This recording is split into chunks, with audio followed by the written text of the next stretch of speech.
Hello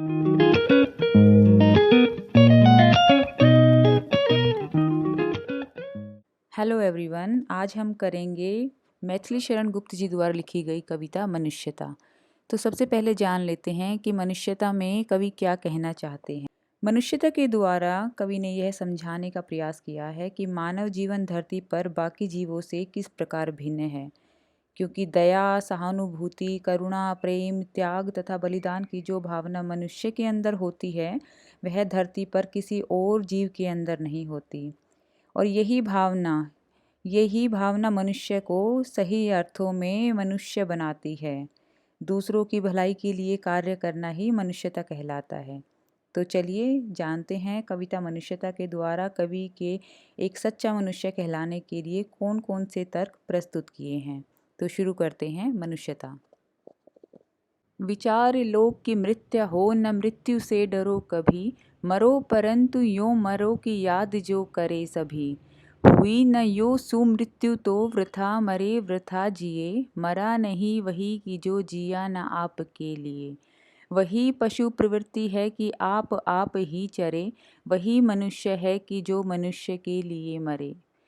तो इस पद में कवि कहते हैं, विचार लो कि मृत्यु हो, विचार कर लो कि जो शरीर है वो मरणशील है। विचार कर लो कि मृत्यु हो, कि शरीर जो है नश्वर है। न मृत्यु से डरो कभी, इसीलिए हमें कभी भी मृत्यु से डरना नहीं चाहिए, क्योंकि एक दिन तो ये शरीर नष्ट हो ही जाना है। मरो परंतु यो मरो की याद जो करे सभी। कवि कहते हैं कि जब मृत्यु होनी ही निश्चित ही है, तो इंसान को इस प्रकार मरना चाहिए, उसको ऐसे कर्म करके मरना चाहिए कि उसको मरने के बाद भी लोग उसको उसके काम के लिए, उसके अच्छे कर्मों के लिए उसको सदैव याद करें। हुई न यो सुमृत्यु तो वृथा मरे वृथा जिए। कवि कहते हैं, अगर तुम्हें ऐसी गौरवशाली मृत्यु, सुमृत्यु का अर्थ होता है गौरवशाली मृत्यु, नहीं प्राप्त हुई तो वृथा मरे, तो तुम बेकार ही मर गए, और वृथा जिए, और तुम बेकार ही जिए। वृथा का अर्थ होता है बेकार। कवि कहते हैं, अगर तुमने समाज में कोई ऐसे कल्याणकारी कार्य नहीं किए, परोपकार के काम नहीं किए, तो तुम्हारे मरने के बाद लोग तुम्हें याद नहीं करेंगे। तो ऐसी जो मृत्यु होती है वो बेकार होती है। इंसान को अच्छे कर्म करके सदैव सुमृत्यु की प्राप्ति करनी चाहिए। मरा नहीं वही कि जो जिया न आपके लिए। कवि कहते हैं, मरा नहीं, कि ऐसा व्यक्ति जो समाज के लिए अच्छे काम करता है वह मर के भी नहीं मरता। जो जिया न आपके लिए, कि जो अपने लिए न जीकर सदैव दूसरों के लिए जीता है, दूसरों के हित के बारे में सोचता है, ऐसा मनुष्य मरने के बाद भी मरा हुआ नहीं कहलाता। क्योंकि समाज पूरे समय उसकी बातें करता है, उसकी गुणगान करता है, उसकी तारीफ करता है, तो ऐसा व्यक्ति कभी भी मर के भी नहीं मरता। वो लोगों के विचारों में, बातों में सदैव जीवित रहता है। वही पशु प्रवृत्ति है कि आप ही चरे। कवि कहते हैं, जो मनुष्य खुद के बारे में ही सोचता है वो पशु प्रवृत्ति होती है, क्योंकि एक पशु की ही आदत होती है कि वो स्वयं अपना पेट भरने में लगा रहता है, ना कि दूसरों के बारे में सोचता है। तो कवि कहते हैं कि ऐसा मनुष्य जो खुद के बारे में ही सोचता है वह पशु के समान होता है। वही मनुष्य है कि जो मनुष्य के लिए मरे। कवि कहते हैं, वही मनुष्य सच्चा मनुष्य कहलाने के लायक है जो दूसरों के लिए मरता है, जो दूसरों के लिए अपने जीवन को समर्पित कर देता है। उसी उदार की कथा सरस्वती बखानती, उसी उदार से धरा कृतार्थ भाव मानती। उसी उदार की सदा सजीव कीर्ति कूजती, तथा उसी उदार को समस्त सृष्टि पूजती। अखंड आत्मभाव जो असीम विश्व में भरे, वही मनुष्य है कि जो मनुष्य के लिए मरे। उसी उदार की कथा सरस्वती बखानती, उसी उदार से धरा कृतार्थ भाव मानती। यहाँ कवि कहते हैं कि ऐसे उदार व्यक्ति को, ऐसे महान व्यक्ति की कथा जो है, उसके जीवन का वर्णन सरस्वती भी बखान करती है। जो हमारी पुस्तकें हैं उनमें भी उनका गुणगान किया जाता है, सदैव ही वो पुस्तकों में उनके बारे में लिखा जाता है। उसी उदार से धरा कृतार्थ भाव मानती, और ऐसे उदार व्यक्ति को पैदा करके धरती भी, धरा का अर्थ होता है पृथ्वी, धरती भी अपने आप को उसका ऋणी मानती है, अपने आप को धन्य मानती है ऐसे व्यक्ति को पैदा करके। कृतार्थ का अर्थ होता है ऋणी या फिर आभारी या धन्य, तो उसको उस अपने आप को उसका ऋणी मानती है कि ऐसे व्यक्ति ने, ऐसे महान व्यक्ति ने धरती पे जन्म लिया। उसी उदार की सदा सजीव कीर्ति कूजती, कि ऐसे व्यक्ति की सदा सजीव कीर्ति, जीवित व्यक्ति के समान ही उसकी कीर्ति गूंजती है।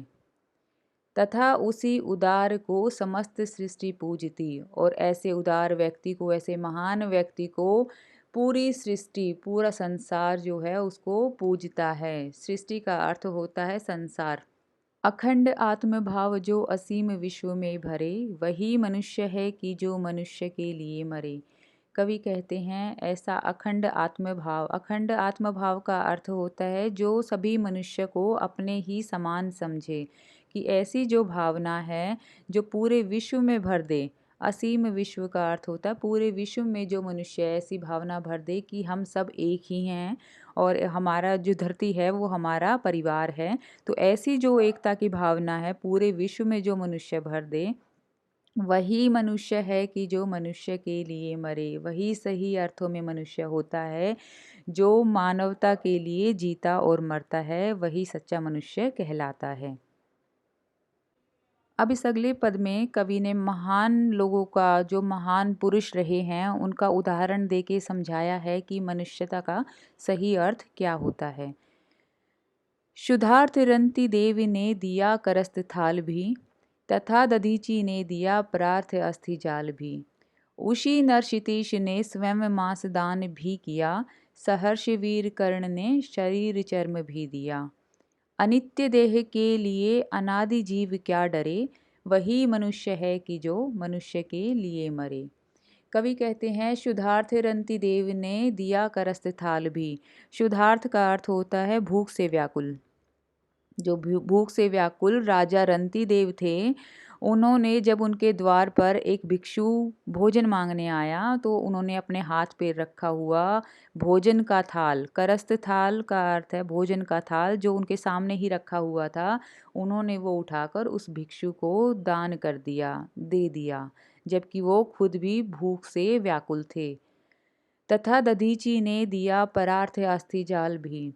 जो ऋषि थे दधीची, उन्होंने देवताओं की रक्षा के लिए, देवताओं का और दानवों का युद्ध हो रहा था, तो देवताओं की रक्षा के लिए उन्होंने अपना अस्थि जाल, अपनी हड्डियों का दान कर दिया था, ताकि देवता उससे वज्र बनाकर, उससे हथियार बनाकर दानवों को हरा सकें। उसी नर क्षितीश ने स्वयं मांस दान भी किया। उसी नर, उसी नर का अर्थ होता है बच्चों यहाँ पे गांधार के जो राजा हैं, गांधार नरेश, उनको उसी नर कहा जाता है। क्षितीश का अर्थ होता है शिवी, जो राजा शिवी थे, गांधार नरेश शिवी ने स्वयं मांस दान भी किया, कि उन्होंने अपने शरीर का जो मांस है उसको बहेली को दान कर दिया था। बहेलिया होता है जो पक्षी पकड़ता है, तो उसने एक कबूतर को पकड़ लिया था, तो उसकी जान बचाने के लिए जो शिवी जो राजा थे, उन्होंने अपने शरीर का मांस उस बहेलिए को दान कर दिया और कहा कि तुम उस कबूतर की जान को बख्श दो। उस कबूतर को उन्होंने बचा लिया। सहर्ष वीर कर्ण ने शरीर चर्म भी दिया। सहर्ष का अर्थ होता है खुशी से। खुशी से जो है, जो वीर कर्ण थे, उन्होंने अपने शरीर का चर्म भी मांगने पर दान कर दिया। जो उनके शरीर से शुरू से जुड़े हुए थे, चिपके हुए थे, जब उनसे उनके कोई कवच जो हैं उनसे मांगे गए, तो उन्होंने खुशी के साथ वो शरीर चर्म भी दान कर दिया, अपने कवच और कुंडल भी दान कर दिए। अनित्य देह के लिए अनादि जीव क्या डरे। अनित्य देह के लिए, इसका अर्थ है कि शरीर जो है, जो देह होती है वो अनित्य होती है, सदा नहीं रहती। शरीर जो है नश्वर होता है। तो कवि कहते हैं जब शरीर नश्वर है तो ऐसे नश्वर शरीर के लिए अनादि जीव, अनादि जीव, अनादि का अर्थ होता है कि जो हमारी आत्मा है जैसे वो अमर है। तो जब आत्मा अमर है तो इस अनित्य देह के लिए मनुष्य को क्यों डरना है। वही मनुष्य है कि जो मनुष्य के लिए मरे। कवि कहते हैं वही सच्चा मनुष्य है जो दूसरे मनुष्य के लिए अपना जीवन अर्पण कर देता है, जो दूसरे मनुष्य के लिए जीता और मरता है, मानवता के लिए जीता मरता है, वही सच्ची अर्थों में मनुष्य कहलाने लायक है। सहानुभूति चाहिए महाविभूति है यही, वशीकृता सदैव है बनी हुई स्वयं मही। विरुद्धवाद बुद्ध का दया प्रवाह में बहा, विनीत लोक वर्ग क्या न सामने झुका रहा। आहा वही उदार है परोपकार जो करे, वही मनुष्य है कि जो मनुष्य के लिए मरे। सहानुभूति चाहिए महाविभूति है यही, वशीकृता सदैव है बनी हुई स्वयं मही। सहानुभूति चाहिए, सहानुभूति का अर्थ होता है दया की जो भावना होती है। महाविभूति वही सबसे बड़ी पूंजी होती है। कवि कहते हैं कि जो सहानुभूति है मनुष्य की सबसे बड़ी पूंजी वही होती है जिस मनुष्य के पास दया करुणा की भावना होती है दूसरे लोगों के लिए, वही उसकी सबसे बड़ी संपत्ति होती है। वशीकृता सदैव है बनी हुई स्वयं मही। वशीकृता का अर्थ होता है वश में हुई, जो वश में चीज़ हो जाती है उसको वशीकृता बोलते हैं। और मही का अर्थ होता है यहाँ पे पृथ्वी अर्थात दुनिया, कि ऐसे व्यक्ति के वश में जो संसार है वो स्वयं ही ऐसे व्यक्ति के वश में हो जाता है जिसके पास करुणा दया की भावना होती है संसार के लिए, जो उसकी सबसे बड़ी पूंजी होती है। तो ऐसे व्यक्ति के वश में जो पृथ्वी है, जो संसार है, वो भी स्वयं ही उसके वश में हो जाता है। विरुद्धवाद बुद्ध का दया प्रवाह में बहा, विनीत लोक वर्ग क्या न सामने झुका रहा। विरुद्धवाद बुद्ध का इसका अर्थ है कि समाज की गलत नीतियों का विरोध महात्मा बुद्ध ने समाज में फैली गलत धारणाओं का विरोध किया था। इससे पहले तो लोगों ने इनका विरोध किया, लेकिन जब बुद्ध की करुणा के भाव सबके सामने आए तो लोग भी उनके विरोध को भूलकर उनके सामने झुक गए। तो विनीत लोक वर्ग होता है जो लोग थे वो विनय के कारण उनके सामने झुक गए। और विरुद्धवाद बुद्ध का दया प्रवाह में बहा, कि जो विरोध था महात्मा बुद्ध का वो दया प्रवाह में बह गया, जो लोगों की जो गुस्सा था वो उनके सामने झुक गए। आहा वही उदार है परोपकार जो करे, वही मनुष्य है कि जो मनुष्य के लिए मरे। कवि कहते हैं कि वही उदार व्यक्ति है, वही परोपकारी व्यक्ति है जो समाज के कल्याण के लिए कार्य करता है।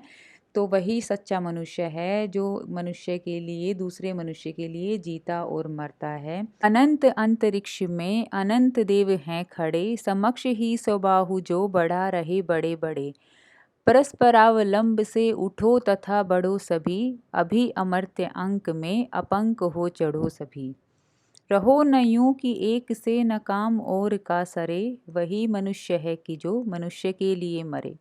कवि कहते हैं अनंत अंतरिक्ष, अनंत अंतरिक्ष का अर्थ होता है असीमित जो आसमान है, आकाश है, वहाँ पर असंख्य देव खड़े हुए हैं। अनंत देव का अर्थ होता है असंख्य देव खड़े हुए हैं।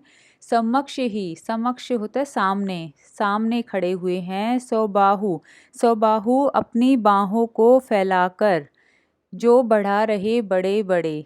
कवि का कहने का अर्थ है कि जो अंतरिक्ष, जो आकाश है उसमें असंख्य देव खड़े हुए हैं और वो सामने खड़े होकर उन लोगों का स्वागत कर रहे हैं जो बहुत ही दयालु हैं, जो उदार व्यक्ति हैं। ऐसे व्यक्तियों का वे अपनी बाहें फैलाकर स्वागत कर रहे हैं। कौन कर रहे हैं? देवता। परस्परावलंब से उठो तथा बढ़ो सभी।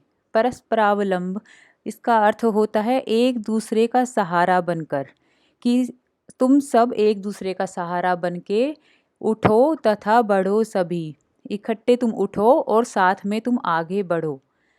अभी अमर्त्य अंक में अपंक हो चढ़ो सभी। अभी अमर्त्य अंक का अर्थ होता है यहाँ पे देवताओं की गोद, और अपंक का अर्थ होता है कलंक रहित, दाग रहित। कवि कहते हैं कि तुम सब दाग रहित होकर, अपंक होकर देवताओं की गोद में आकर बैठ जाओ। कहने का अर्थ है कि ऐसे अपंक व्यक्तियों को, जिन्होंने कोई गलत कार्य ना किया हो, ऐसे दाग रहित लोगों को जो देवता हैं वो भी अपनी गोद में बिठा लेते हैं। रहो न यूं कि एक से न काम और का सरे। कवि कहते हैं कि ऐसे रहना व्यर्थ है जहाँ कोई भी एक दूसरे के काम बिल्कुल ना आए, जहाँ पर किसी एक से दूसरे का काम ना सरे, एक दूसरे के काम बिल्कुल ना आए, तो ऐसे रहना व्यर्थ है। क्योंकि वही मनुष्य है, वही सच्चा मनुष्य है जो एक मनुष्य दूसरे मनुष्य के लिए जीता और मरता है, जो दूसरे के कल्याण के लिए काम करता है, वही सच्चे अर्थों में सच्चा मनुष्य होता है। मनुष्य मात्र बंधु है, यही बड़ा विवेक है। पुराण पुरुष स्वयं भू पिता प्रसिद्ध एक हैं। फलानुसार कर्म के अवश्य बाह्य भेद हैं, परंतु अंतरेक्य में प्रमाणभूत वेद हैं। अनर्थ है कि बंधु ही न बंधु की व्यथा हरे, वही मनुष्य है कि जो मनुष्य के लिए मरे। मनुष्य मात्र बंधु है, यही बड़ा विवेक है। पुराण पुरुष स्वयं भू पिता प्रसिद्ध एक है। कवि कहते हैं कि मनुष्य मात्र बंधु है कि जो मनुष्य दूसरे मनुष्य को अपना भाई समझता है, जो विश्व के सभी प्राणियों को अपना भाई बंधु समझता है, यही सबसे बड़ा ज्ञान है, यही सबसे बड़ा विवेक है। पुराण पुरुष स्वयं भू, जो हमारे पुराण हैं, पुराण में भी ये कहा गया है कि स्वयं भू, कि जो परम पिता है, जिन्होंने पूरी सृष्टि को जन्म दिया है, वो परम पिता परमेश्वर, वो सभी सारी सृष्टि के एक ही हैं, सारी सृष्टि के परम पिता एक ही हैं। फलानुसार कर्म के अवश्य बाह्य भेद हैं, परंतु अंतरेक्य में प्रमाणभूत वेद हैं। कवि कहते हैं फलानुसार कर्म के, कि जो कर्म होते हैं इंसान के, उसके अनुसार जो उसको फल मिलता है, उसी के आधार पर ये हो सकता है कि उसका बाहरी रंग रूप सबका अलग अलग हो। जो कर्म के फलों के अनुसार मनुष्य का बाहरी रंग रूप तो अलग हो सकता है, परंतु अंतरेक्य में, परंतु जो मनुष्य के अंदर जो है एक ही प्राण है, एक ही ईश्वर है, एक ही आत्मा है, एक ही परमात्मा है। प्रमाणभूत इस बात का साक्षी कौन है? हमारे वेद हैं कि सबके परमपिता परमेश्वर एक ही हैं और सब में एक ही अंतरात्मा बसती है, चाहे बाहर से उसका रंग रूप कुछ भी क्यों ना हो। अनर्थ है कि बंधु ही न बंधु की व्यथा हरे, वही मनुष्य है कि जो मनुष्य के लिए मरे। अनर्थ है कि बंधु ही न बंधु की व्यथा हरे। कवि कहते हैं सबसे बड़ा अनर्थ यही होता है कि एक व्यक्ति अगर समर्थ होते हुए भी दूसरे व्यक्ति की व्यथा या कष्ट ना हरे, तो ये सबसे बड़ा अनर्थ है। वही मनुष्य है कि जो मनुष्य के लिए मरे। कवि कहते हैं सिर्फ वही मनुष्य सही मायने में मनुष्य होता है जो परोपकार के कार्य करता है, कल्याण के कार्य करता है, दूसरे मनुष्य की मदद करता है। यहाँ पे व्यथा हरे का अर्थ होता है कष्ट हरना, कष्ट को दूर करना। तो सबसे बड़ा अनर्थ यही है कि एक भाई दूसरे भाई का कष्ट दूर ना करे, जबकि वो दूर करने में समर्थ है। चलो अभीष्ट मार्ग में सहर्ष खेलते हुए, विपत्ति विघ्न जो पड़े उन्हें ढकेलते हुए। घटे न हेल मेल हाँ बढ़े न भिन्नता कभी, अतर्क एक पंथ के सतर्क पंथ हो सभी। तभी समर्थ भाव है कि तारता हुआ तरे, वही मनुष्य है कि जो मनुष्य के लिए मरे। तो पहली दो लाइनों में कवि कहना चाहते हैं चलो अभिष्ट मार्ग में सहर्ष खेलते हुए, कि जो तुम्हारा अभिष्ट मार्ग है, जो तुम्हारा इच्छित मार्ग है, जो तुम्हारे जीवन का लक्ष्य है, उसमें तुम हंसते खेलते हुए आगे बढ़ो। सहर्ष खेलते हुए हंसते खेलते आगे बढ़ो। विपत्ति विघ्न जो पड़े उन्हें ढकेलते हुए। रास्ते में जो भी मुश्किलें आएँ, जो भी विपत्ति आए, विघ्न आए, जो भी रुकावटें आएँ, उन्हें धकेलते हुए जीवन में अपने जीवन पथ पर आगे ही बढ़ते रहो। घटे न हेल मेल, हाँ बढ़े न भिन्नता कभी। कवि कहते हैं कि घटे न हेल मेल, कि जो प्यार है, जो आपसी मेल जोल है, वो तुम्हारा कभी नहीं घटना चाहिए और कभी भी भिन्नता, कभी भी अलगाव नहीं होना चाहिए। अतर्क एक पंथ के, सतर्क पंथ हो सभी। बिना किसी तर्क के, बिना किसी वाद विवाद के तुम मिलजुल कर जीवन में आगे बढ़ो। पूरी सतर्कता के साथ अपने पथ पर मिलजुल कर आगे बढ़ो। तर्क पंथ हो सभी। सतर्कता के साथ जीवन में तुम मिलजुल कर आगे बढ़ो, बिना किसी वाद विवाद के, बिना किसी तर्क के। तभी समर्थ भाव है कि तारता हुआ तरे, वही मनुष्य है कि जो मनुष्य के लिए मरे। कवि कहते हैं कि वही समर्थ भाव का अर्थ यहाँ पे होता है कि आपसी सहयोग के साथ आगे बढ़ना, एक दूसरे का साथ देकर आगे बढ़ने को ही समर्थ भाव कहा जाता है। कि जब लोग आपसी सहायता व सहयोग से कार्य करते हैं और आगे बढ़ते हैं, जीवन लक्ष्य की प्राप्ति करते हैं, तभी वो समर्थ भाव होता है कि एक दूसरे की मदद करके, एक दूसरे का साथ लेके खुद भी आगे बढ़ना है और दूसरे को भी अपने साथ तारते हुए चलना है, आगे बढ़ते हुए चलते रहना है। क्योंकि वही मनुष्य है, वही सच्चे अर्थों में सच्चा मनुष्य होता है, जो दूसरे मनुष्य के लिए जीता और मरता है। स्वयं से पहले वो दूसरे के बारे में सोचता है। तो ये थी कविता मनुष्यता। मैं उम्मीद करती हूँ कि आपको पसंद आई होगी। अगर मैं किसी शब्द का अर्थ समझाना भूल गई या कुछ बीच में छूट गया हो तो आप मुझे कमेंट सेक्शन में लिखना ना भूलें। मैं जल्द से जल्द आपके सारे प्रश्नों का उत्तर दूंगी। तो चलिए जल्दी ही मिलते हैं नेक्स्ट अच्छी सी वीडियो के साथ। तब तक के लिए बाय।